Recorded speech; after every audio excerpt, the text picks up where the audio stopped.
মুখ্যমন্ত্ৰী ডক্টৰ হিমন্ত বিশ্ব শৰ্মাই জুবিন গাৰ্গৰ মৃত্যুৰ পিছৰ পৰা কিমান ৰাজনীতি কৰিছে সেই কথা লৰিণজ্যোতি গগৈয়ে কৈছে। অসমত যদি আটাইতকৈ জুবিন গাৰ্গৰ মৃত্যুৰ পিছৰৰ পৰা আটাইতকৈ বেছি ৰাজনীতি কৰিছে সেয়াই হৈছে মুখ্যমন্ত্ৰী ডক্টৰ হিমন্ত বিশ্ব শৰ্মা। এই সন্দৰ্ভত সৰব হৈ পৰিল লৰিণজ্যোতি গগৈ।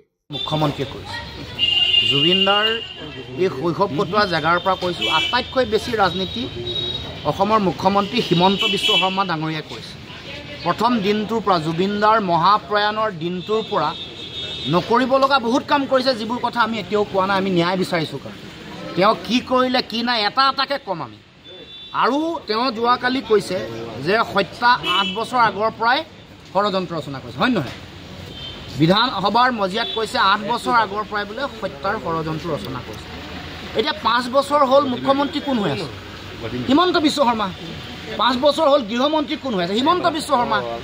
5 বছৰ জুবিন গাৰ্গ ডাঙৰীয়াক হত্যা কৰাৰ ষড়যন্ত্ৰ কৰি থকা মানুহবোৰক কিয় কৰায়ত্ব কৰিব নোৱাৰে?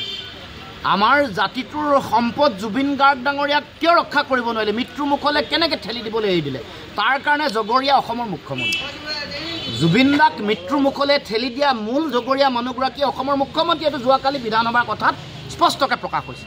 সেইকাৰণে হিমন্ত বিশ্ব শৰ্মাই নিজৰ দায়িত্ব স্বীকাৰ কৰি তাৎক্ষণিকভাৱে আজি আৰু কাইলৈৰ ভিতৰতে পদত্যাগ কৰিব লাগে।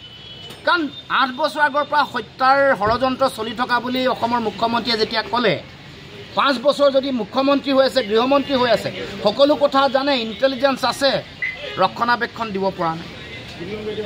ৰক্ষণাবেক্ষণ নিদি মৃত্যুমুখলৈ এৰি দিলে দায়িত্বটো কাৰ হ'ব? মৃত্যুৰ যদি আগজাননী পাইছে মুখ্যমন্ত্ৰীয়ে তেতিয়াহ'লে, আৰু তেওঁ বাৰে বাৰে কৈ আছে, তেওঁ SIT গঠন কৰাৰ আগতো ক'লে হত্যা হোৱা বুলি, এতিয়াও চাৰ্জশ্বিট দিয়াৰ আগতে দৃঢ়তাৰে কৈছে তেওঁক হত্যা কৰা হৈছে বুলি। এই কথা বতৰাবোৰ বাৰে বাৰে কৈ থকাৰ পিছত আমি দুদিনমানৰ আগত সুধিছিলোঁ যে আপুনি জনাকে হত্যা হৈছে নেকি? তেওঁ কালি তাতকৈ আগলৈ গৈ ক'লে যে 8 বছৰ আগৰ পৰা হত্যাৰ ষড়যন্ত্ৰ ৰচনা কৰা হৈছে। তাৰমানে আপুনি চব জানে। চব জনাৰ পিছত ৰক্ষণাবেক্ষণ জুবিন দাক জাতীয় সম্পদক কিয় ৰক্ষা কৰিব নোৱাৰিলে? তাৰ কাৰণে আপুনি জগৰীয়া নহয় নেকি? আমি প্ৰশ্ন উত্থাপন কৰোঁ। না, দেখা গৈছে এতিয়া মুখ্যমন্ত্ৰীক কৈছে যে চাঁদাবাজি নালাগে, কিন্তু দেখা গৈছে বিজেপিয়ে আজি দেখা গৈছে যে চাঁদাবাজি আৰম্ভ কৰিছে। কিছু আজি দেখা গৈছে যে কৰি এটা